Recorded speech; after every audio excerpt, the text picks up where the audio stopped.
चला आज बनवूया चमचमीत शेवग्याच्या शेंगाची काळ्या मसाल्याची रस्सा भाजी। अशा पद्धतीने तुम्ही भाजी करूनच बघा, चव विसरणारच नाही। चॅनलला शेअर, लाईक, सबस्क्राईब करायला विसरू नका। मी इथे 3 मोठ्या शेवग्याच्या शेंगा स्वच्छ कापून धुवून घेतल्यात। आता वाटणाच्या मसाल्याची तयारी करूयात। मी इथे तयारी करून ठेवलेली पहिलेच वाटणात मी इथे कांदा घेतलाय, खोबरं, धने, कोथिंबीर, घरी बनवलेला लाल तिखट, थोडासा चिकन मसाला आणि हळद। तुम्ही तुमच्या खाण्याच्या चवीनुसार तिखट कमी सुद्धा टाकू शकतात। आता कढई गरम झाल्यानंतर त्यात खोबरं थोडंसं तेल टाकून थोडासा हलका रंग येईपर्यंत भाजून घ्यायचे। त्यानंतर थोडंसं पुन्हा तेल टाकून त्याच्यात कांदा थोडासा हलका गुलाबी रंग येईपर्यंत परतून घ्यायचा आहे आणि त्यानंतर लगेच धने टाकून तेही परतून घ्यायचे थोडेसे बारीक गॅसवर। धने लगेच काळे होतात।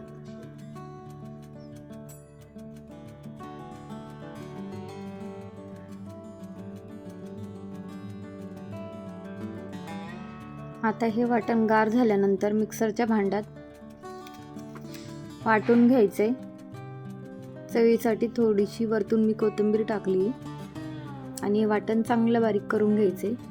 आता करूयात फोडणीची तयारी। कढईत तेल गरम करून घ्यायचे, त्यात लाल तिखट, चिकन मसाला आणि हळद बारीक फ्लेमवर फ्राय करून घ्यायची आणि त्यात कापलेल्या शेवग्याच्या शेंगा टाकून घ्यायच्या। वरतून थोडंसं मीठ घालायचे, कारण आपण वाटणात मीठ टाकलेलं आहे।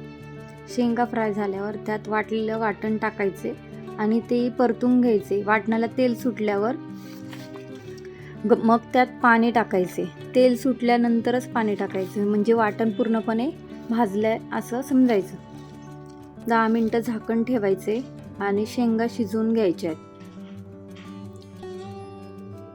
उकळी आल्यानंतरच झाकण लावायचे, छान मग शेंगा शिजून होतात।